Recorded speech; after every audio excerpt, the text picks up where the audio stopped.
இன்றே டவுன்லோட் செய்து உங்கள் ஃபேவரட் ஷோக்களை என்ஜாய் பண்ணுங்க. இன்ஸ்பெக்டர் மேடம்,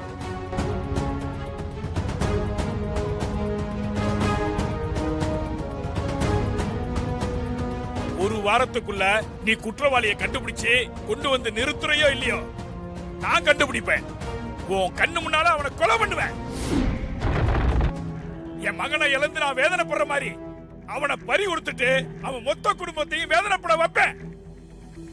அதுதான் நான் அவனுக்கு கொடுக்கிற தண்டனை.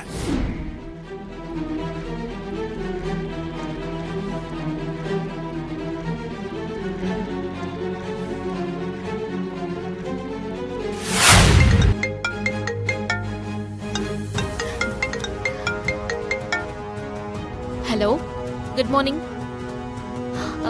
குட் நியூஸா? என்ன சொல்றீங்க?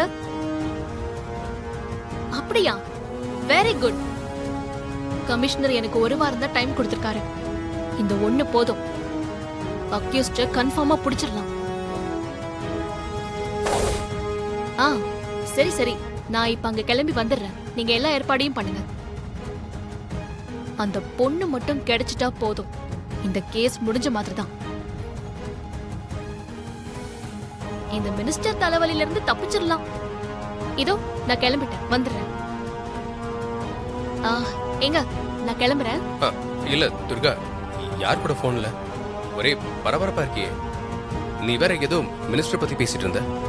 அது ஒண்ணும் இல்லைங்க, ரொம்ப நாளா இழுத்துட்டு இருக்கிற அந்த மினிஸ்டர் மகன் கொலை கேஸ் இன்னைக்கு ஒரு முடிவுக்கு வரப்போகுது.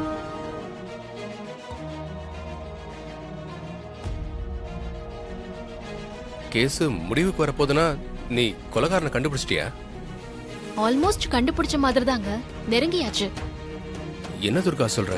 ஏன் உங்களுக்கு நம்பிக்கை இல்லையா? இல்ல, அப்படிலாம் எதுவும் இல்ல. நீ ஒவ்வொரு தடவையும் இப்படித்தானே சொல்லிட்டு போற. ஆனா நீ இது வரைக்கும் கொலைகாரனை கண்டுபிடிக்கல. இந்த தடவை கண்டிப்பா அப்படிலாம் நடக்காதுங்க. கொலை நடந்த இடத்துல ஒரு பொண்ணோட கைரேகையும் இருக்குன்னு நான் ஏற்கனவே சொல்லியிருந்தேன்ல. ஆமா, அந்த பொண்ணு யாருன்னு நீ கண்டுபிடிச்சிட்டியா?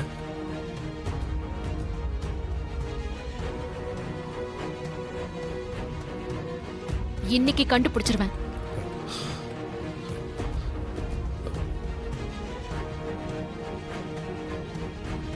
சம்பவம் நடந்த அன்னைக்கு அந்த பொண்ணு அமைச்சர் மகனோட பேசிட்டு இருந்தத ஒருத்தன் பார்த்திருக்கான். அத வச்சு அந்த பொண்ணோட அடையாளத்தை அந்த ஆளு சொல்ல சொல்ல டிராயிங் பண்ணி உருவத்தை வரைஞ்சு கொடுத்தா ஈஸியா கண்டுபிடிச்சிடலாம்.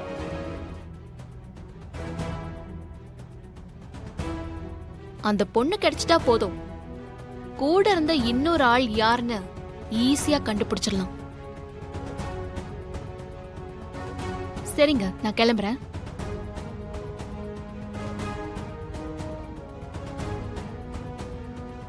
சூர்யா, நான் கிளம்புறேன். சரி, ஓகே.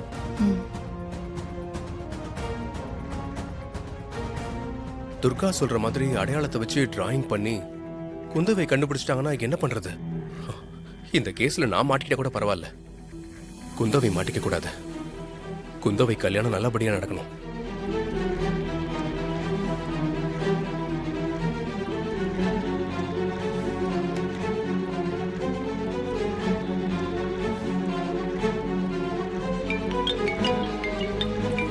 என்ன சூர்யா கால் பண்றாரு? ப்ளீஸ் குந்தவை, சீக்கிரம் கால் அட்டெண்ட் பண்ணுங்க. ஹலோ. ஹலோ குந்தவை, நீங்க வீட்ல இருக்கீங்க? ஆமா, நான் வீட்ல தான் இருக்கேன். என்னங்க ஏதோ டென்ஷனா பேசுற மாதிரி இருக்கு, ஏதாவது பிரச்சனையா? இல்ல, நான் அதை நேர்ல வந்து என்னன்னு சொல்றேன். இப்போ நீங்க என்ன பண்றீங்க? நான் சொல்ற ரெஸ்டாரண்ட்டுக்கு உடனே வாங்க. என்னாச்சு சூர்யா?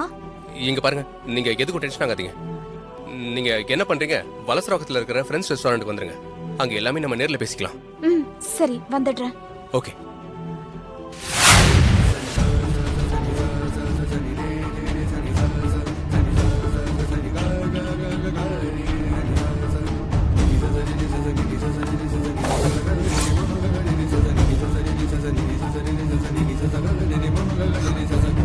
அக்கா, அப்ப சம்பவம் நடந்த இடத்துல கிடைச்ச கைரேகை குந்தவை அக்காவதா? ஐயோ கடவுளே, இப்ப நான் என்ன பண்றது?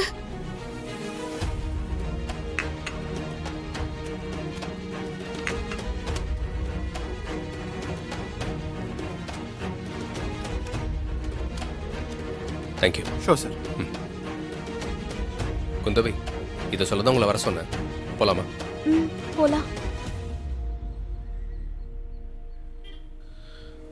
குந்தவை ஒரு நிமிஷம். அப்புறம் இந்த கேஸை பத்தி நினைச்சு நீங்க மனசு போட்டு குழப்பிக்காதீங்க. சந்தோஷமா உங்க கல்யாண விஷயத்துல மட்டும் கவனம் செலுத்துங்க. கேஸை பத்தி நான் பாத்துக்கிறேன். ஓகே? சரி. இருந்தாலும் துர்காவை நினைச்சா தான் கொஞ்சம் கவலையா இருக்கு. உங்க கல்யாணம் நல்லபடியா முடியட்டும். துர்கா கிட்ட எல்லா விஷயத்தையும் நான் சொல்லிக்கிறேன். ஆமா, நீங்க மாப்பிள்ளை கிட்ட ஃபோன் பண்ணி பேசுனீங்களா? இல்ல. அப்படிலாம் இருக்காதீங்க. நீங்க ஃபோன் பண்ணி பேசுங்க. ஒரு கல்யாண பொண்ணு மாதிரி நடந்துக்கோங்க. சரி, வாங்க உங்களை ட்ராப் பண்றேன். இல்ல, நான் கோயிலுக்கு போயிட்டு அப்புறமா வீட்டுக்கு போறேன். நீங்க போங்க. சரி, ஓகே, நான் வரேன்.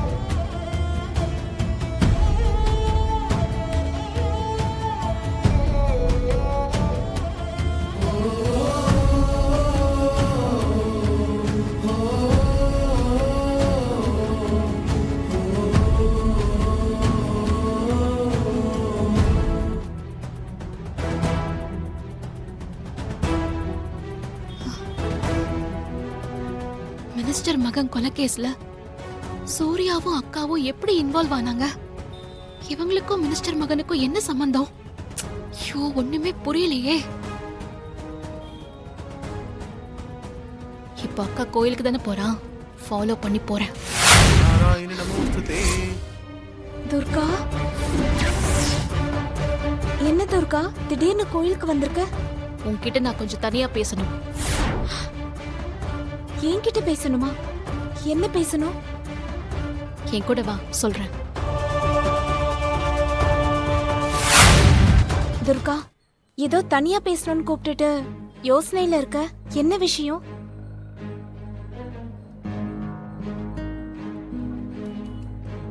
இது நாள் வரைக்கும் நீ என்கிட்ட எந்த உண்மையும் மறைச்சதே இல்லக்கா. உன் மேல நான் அவ்வளவு நம்பிக்கை வச்சிருந்தேன். மேகலாவும் மாதவியும் என் அக்காவா நினைக்கவே மாட்டாங்க. ஆனா நான் உன்னை என் கூட பிறந்த அக்காவா தான் நினைச்சிட்டு இருக்கேன். நீயும் என்ன உன் கூட பிறந்த தங்கச்சியா தான் நினைக்கிறியாக்கா? என்ன துர்கா, ஏன் இப்படி எல்லாம் பேசுற? நீ என்கிட்ட எதையாவது மறைக்கிறியா? சொல்லுக்கா. அதெல்லாம் ஒண்ணும் இல்ல துர்கா, நான் உன்கிட்ட எதையும் மறைக்கல. என் முகத்தை பார்த்து சொல்லுக்கா. உன்னால என் முகத்தை பார்த்து சொல்ல முடியாது. ஏன்னா நீ என்கிட்ட இருந்து பெரிய உண்மையை மறைச்சிட்டு இருக்க. அதெல்லாம் ஒண்ணும் இல்ல துர்கா. போதும்க்கா, எல்லா உண்மையும் எனக்கு தெரிஞ்சிருச்சு.